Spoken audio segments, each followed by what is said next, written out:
My name is Maida Mohit, and my work primarily focuses on building energy modeling, simulation workflow, and performance-driven design methodologies. Today's session is intentionally designed into a little different from a typical software. The goal is discuss how real building energy modeling actually operate in practice beyond software.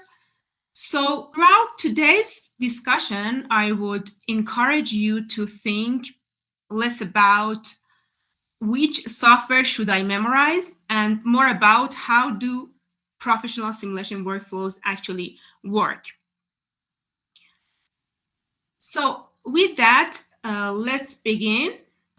So I think one of the biggest misconceptions about energy modeling is that people assume the different part is the software itself.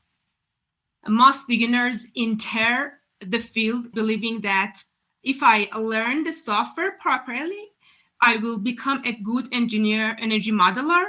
And honestly, there is nothing wrong with that. Naturally, people spend months learning about this to how to actually create geometry, how to assign constructions, how to run simulations, and how to generate reports. Yes, the process is important, but what usually happens afterward is interesting. Even after spending months learning tools, many people still don't feel confident enough to work on a real project. And yeah, I've seen this happens many times. Someone can follow tutorials very well. They can reproduce examples, but the moment a real project arrives, everything suddenly becomes confusing because real projects are messy. Real projects rarely come with perfect information. The architect maybe sometimes changes the glazing ratio 3 times in real projects. The mechanical engineer changes the HVAC concept halfway through the design. Or maybe the client suddenly wants LEED certification. And suddenly the modeler has to make decisions. That is where the actual challenge begins, because the real challenge in energy modeling is usually not how do I run the software. The real challenge is how do I think through the workflow professionally. So understanding this, what we're actually trying to achieve in the project, and which assumptions are reasonable, and which design decisions actually matter. This is where the most people struggle. And honestly, this becomes very obvious when people transition from academic learning into professional practice. Because tutorials, we can see that the instructor already knows the answers, the geometry is already clean, the assumptions, the schedules and HVAC systems are already prepared and decided. But in real projects, the modeler is often the person helping define those assumptions. So, for example, imagine an architect asks you, if we improve the glazing performance from double glazing to triple glazing, how much improve are we actually getting? That sounds like a simple question, but professionally, the answer is not always straightforward, because maybe the building is already cooling dominated, maybe internal plug loads are extremely high, and maybe HVAC system efficiency matters more than glazing improvement. So the modeler now has to evaluate which design change actually creates meaningful value. And this is why in energy modeling becomes much more than software operation. Another example and another scenario is that sometimes a client asks for a net zero goal very early in concept design. At that stage, the floor plans may still change, the envelope may not be finalized yet, and the HVAC strategy still be unknown. So yet the team still expects the modeler to provide direction. That means the modeler has to work with uncertainty. And honestly, this is one of the biggest realities of professional modeling. You are constantly working with incomplete information. You are continuously making informed assumptions, testing scenarios, updating inputs, and refining the model as the project evolves. And this is why communication becomes such an important skill. A professional energy modeler is not simply sitting alone running simulations, and they are coordinating with all members of the design team. For example, if lighting power density is too high compared to baseline requirements, the modeler may need to discuss this directly with electrical engineer, for example. If the window to wall ratio creates excessive high gain from the solar gain, the modeler may need to discuss this with the architect, or maybe if the HVAC assumption seems unrealistic, the modeler may need to challenge the mechanical design team. So the role becomes highly interdisciplinary.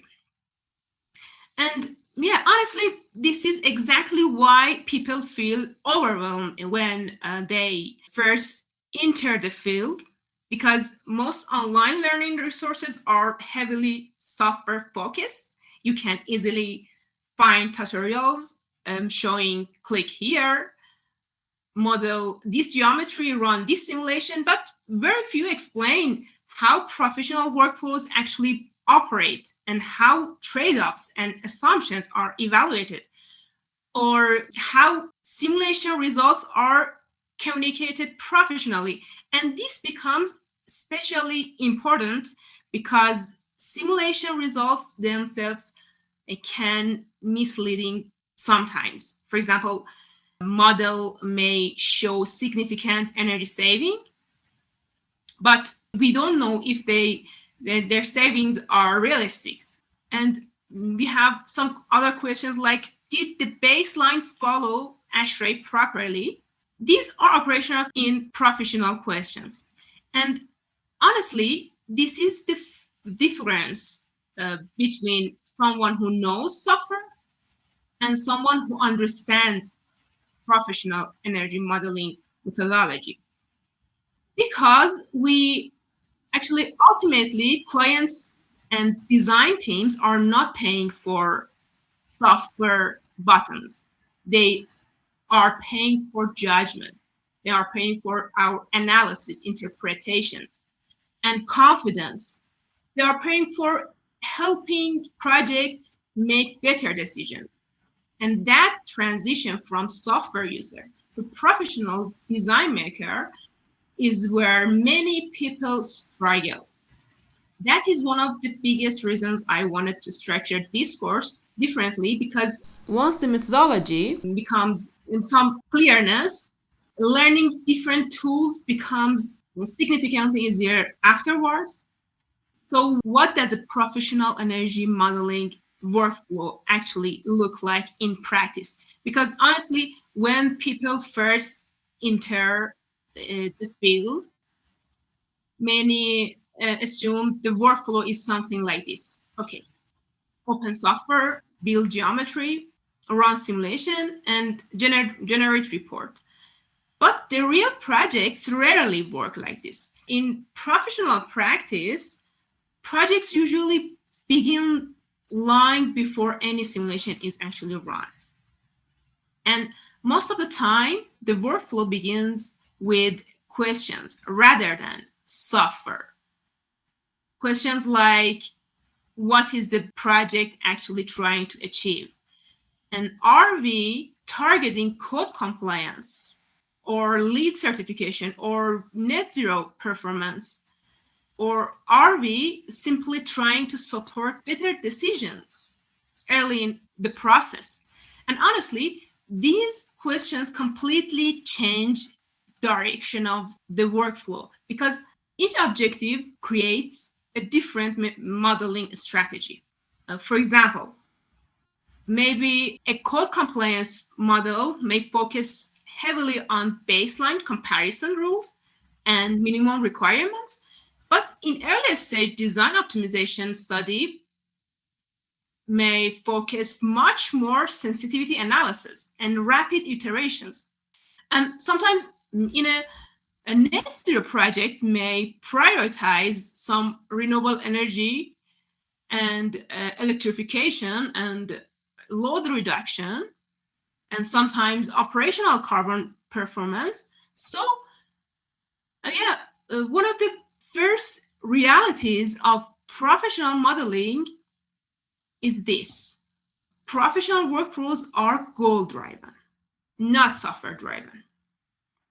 And this is one of the biggest differences between academic style modeling and real project workflows. Because in tutorials, the project objective is usually already simplified. But in real projects, one of the first responsibilities of the modeler is understanding what the project is actually trying to achieve. And honestly, sometimes even the design team itself is not fully aligned yet. For example, an owner may want high performance, but what does that actually mean? Maybe lower energy use, or operational costs, or lower carbon emission, or higher lead points. These are very different priorities. And this is why early communication becomes very important.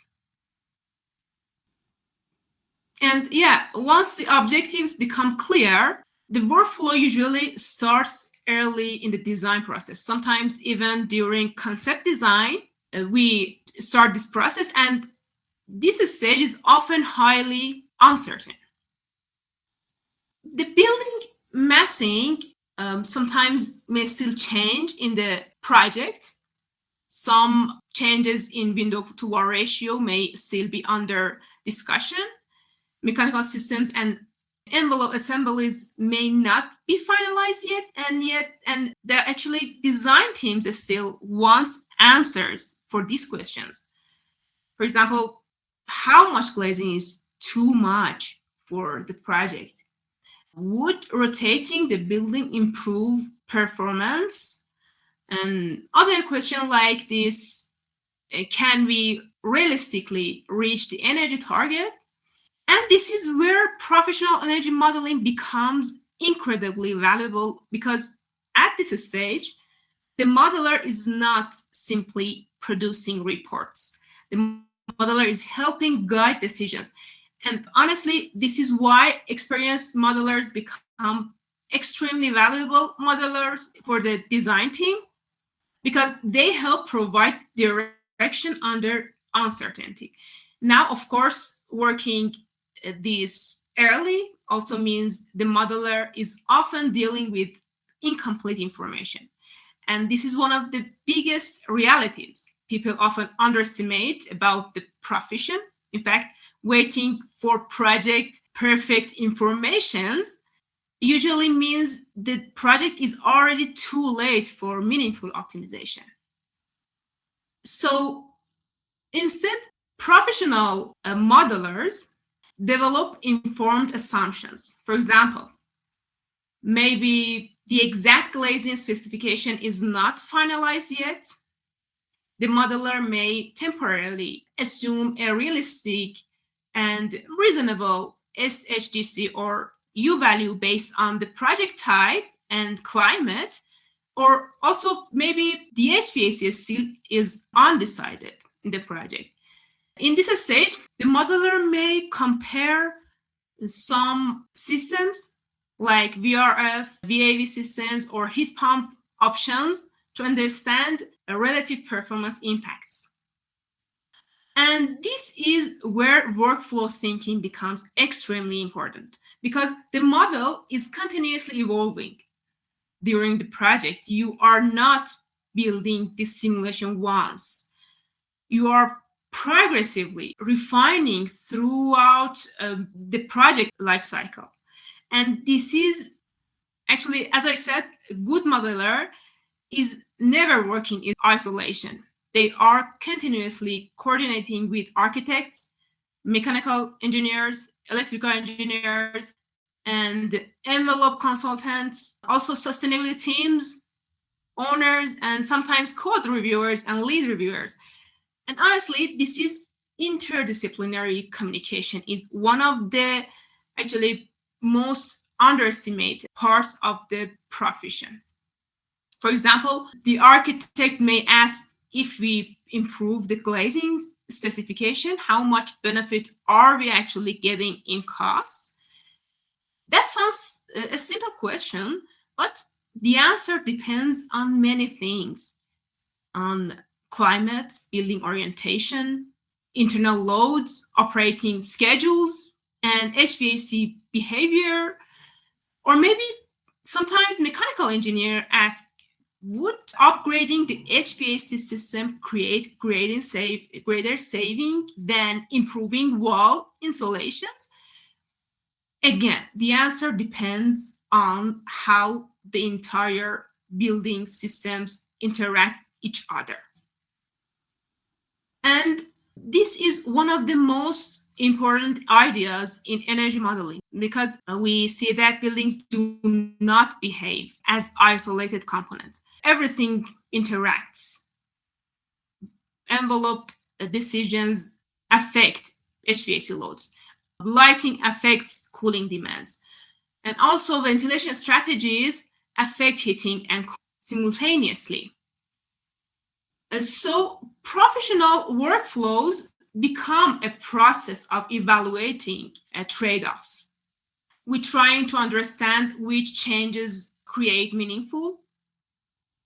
And sometimes, honestly, this is why sensitivity analysis becomes such an important part of the professional workflows. Because real projects rarely achieve performance goals on the first iteration. Usually, the first model simply identifies where the major problems exist. Maybe the glazing ratio is too aggressive and the lighting power density is too high. Sometimes the HVAC system is inefficient and infiltration are unrealistic. So that's why the workflow becomes iterative. You test alternatives, you refine assumptions, you compare scenarios, and you evaluate impacts over and over again. And this iterative process is actually one of the most valuable contributions a modeler brings to the project. Yeah, because eventually the model stops being just a simulation file. It becomes a decision-making framework. And this leads to another major misconception beginners often have is that many people assume the final deliverable is simply simulation result itself. But professionally, the real deliverable is usually the interpretation behind the results. And honestly, this is why strong reporting skills matter so much, because senior stakeholders often do not care about raw simulation outputs, and CEO is not opening hourly load profiles, and also the owner is not reviewing EnergyPlus or IESV input objects. They want clarity, they want direction, they want to understand what matters most. And which is why executive summaries are often become one of the most important part of the entire workflow. A weak summary can make excellent technical work appear confusing, and a strong summary can help align the entire project team around the right decisions.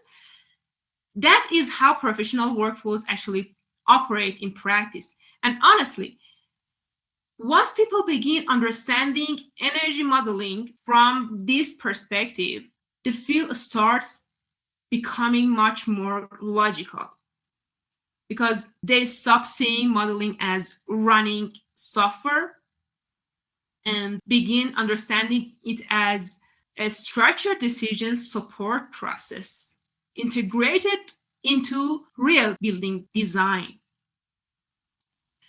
And so at this point, a very common question usually comes up. Okay, which software should I actually learn?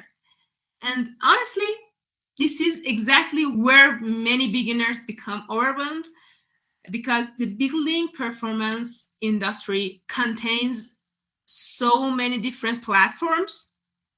As you see here, EnergyPlus, OpenStudio Design Builder, EQuest, Trace, and other tools. And at the first, they can all seem completely unrelated, especially when beginners start searching online. One tutorial recommends OpenStudio, another says ISVE is industry standard. Some people recommend Design Builder, another engineer insists on EQuest because of its lead workflows. And suddenly people begin thinking, am I learning the right software? Which platform is the best? And honestly, the confusion is completely understandable because from the outside, most software platforms appear very different, and also the workflows are different. Geometry and reporting environments also are different. But one of the most important things to understand is this. Many of these tools are actually connected throughout a very similar simulation principles underneath. And this is one of the biggest reasons I decided to structure this course primarily around EnergyPlus based methodology, because EnergyPlus is not simply another software tool, actually. It is essentially one of the core simulation engines behind a large portion of modern tools. For example, OpenStudio is fundamentally built around EnergyPlus engine, and Design Builder also heavily relies on EnergyPlus simulations. Even when workflows differ visually, the underlying simulation logic often remains connected. And this is extremely important to understand this professionally. Because once people begin understanding, okay, thermal behavior, zone interactions, schedules, load, set points, and methodology, the software itself becomes far less intimidating. And honestly, this changes learning process completely because instead of memorizing software and specific steps, you begin understanding how buildings actually behave thermally. Yeah, for example, imagine two completely different software interfaces. One interface may look modern and graphical, another may look older and highly technical, but underneath, both may still be calculating heat transfer, solar gains, internal loads and ventilation loads, and HVAC performance in using very similar physical principles. This is one of the biggest mind changes beginners need to make. So, professional energy modeling is not fundamentally about software interface. It's about understanding simulation logic. And honestly, once people understand this, they usually become much more confident learning new tools later. Yeah, because they stop thinking about, okay, I only know this software, and instead begin thinking, I understand the methodology behind building simulation. For example, someone who understands thermal zoning properly, internal loads properly, and baseline methodology and HVAC system logic properly, they can usually adapt a new interface much faster than someone who only memorized button click workflows. And this is something I've personally seen many times in practice. Sometimes, highly experienced engineers can move into a completely new software platform very quickly, not because they memorized energy interface, but because they already understand what the software is trying to calculate. And honestly, this is one of the reasons software-only tutorials often become limiting after a while, because many tutorials focus on click here, click this, select this object, and assign this parameter, but very few explain why is this input important?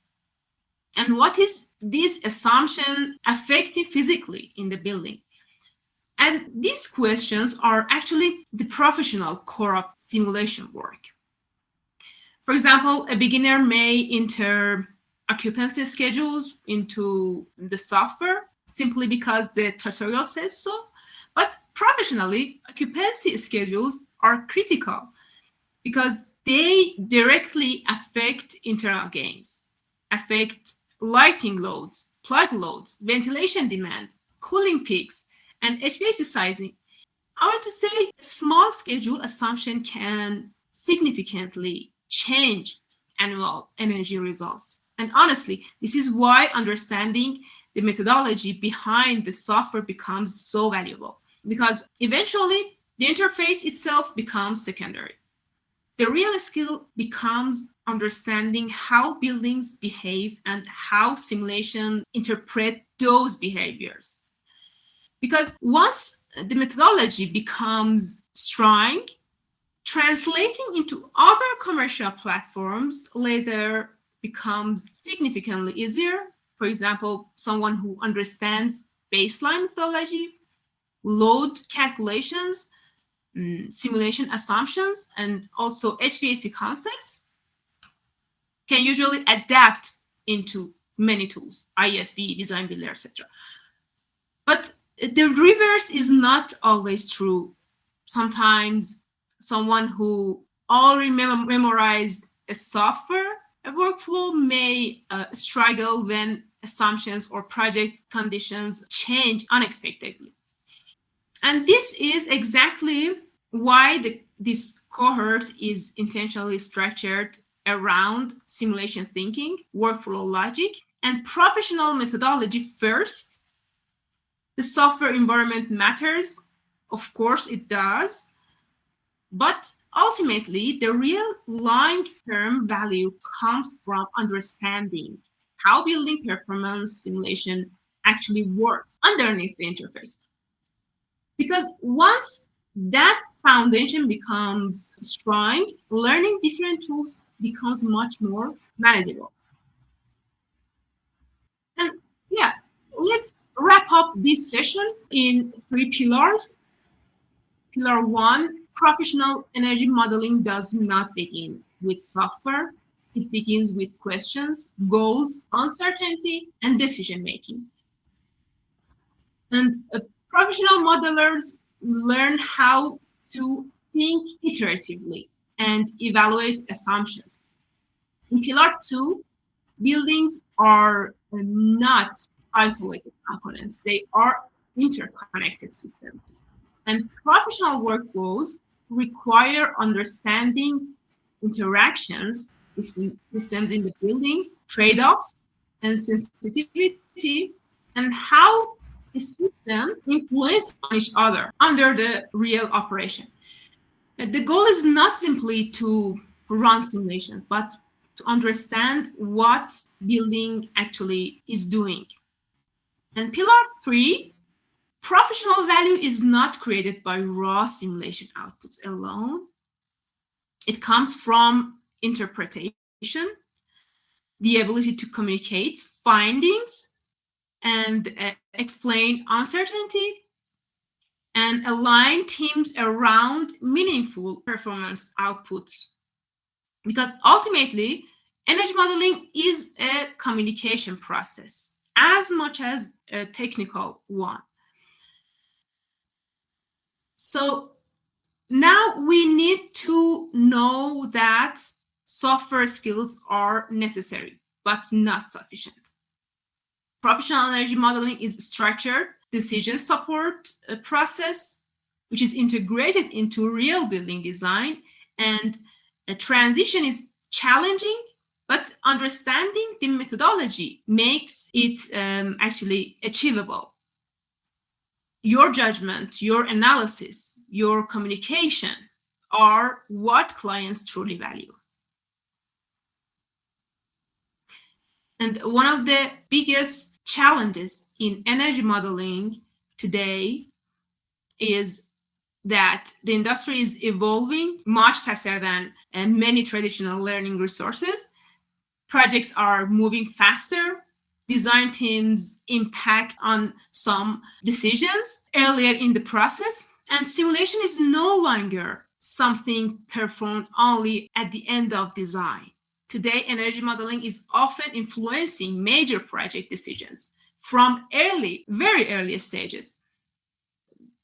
For example, facade design, HVAC selection, operation, and LEED certification targets, code compliance targets. At the same time, expectations from modelers continue increasing. Clients expect faster turnaround, more accurate analysis, and more confidence in results. But honestly, many people entering the field are still mainly exposed to software tutorials to support decision making professionally. And that gap is one of the main reasons I wanted to structure this course differently. This course is not intended to function as a traditional software training course. Of course, we will discuss tools and workflows, but the primary focus is actually the thinking process behind professional energy modeling. The goal is not simply how do I run software. The goal is actually how do I think like a professional energy modeler? Because once that methodology becomes clear, translating between two tools becomes much easier afterward. So in this course, instead of focusing only the software, as I said, this course focuses on workflow reasoning, simulation logic, performance, interpretation, and professional decision making. By the end of the cohort, the goal is for participants to feel significantly more confident approaching real world energy modeling workflows. That includes understanding thermal behavior of the building, thermal loads, schedules, HVAC systemic impacts, and how all these influence in simulation outcomes. And also participants should also feel more comfortable interpreting results, discussing performance trade-offs, and understanding baseline and proposed workflows, and communicating simulation logic professionally. And honestly, one of the biggest goals in helping participants move beyond simply running software and models toward actually understanding the reasoning behind them. And Yeah, this course itself is structured as a live interactive format rather than pre-recorded tutorials. We will have 8 live sessions starting June 1st, and recording will be also available afterward for participants who may miss sessions. And overall, the goal is to create much more collaborative and professional learning environment. And if this idea actually resonates with you, you're very welcome to join the course. And please comment on the LinkedIn even post and send me a direct message, or follow Telegram channel for registration, and details and updates will be sent. And whether you are students, junior engineer, architects, or sustainability consultant, or already working professionally in this field, and this course helps bridge the gap between software tutorials and real professional simulation practice. Thank you, everyone, again joining today. If you have any question, I'll be very happy to discuss. And if you would like to continue deeper into these workflows, you're very welcome to join the whole Building Energy Modeling Live cohort starting June 1st.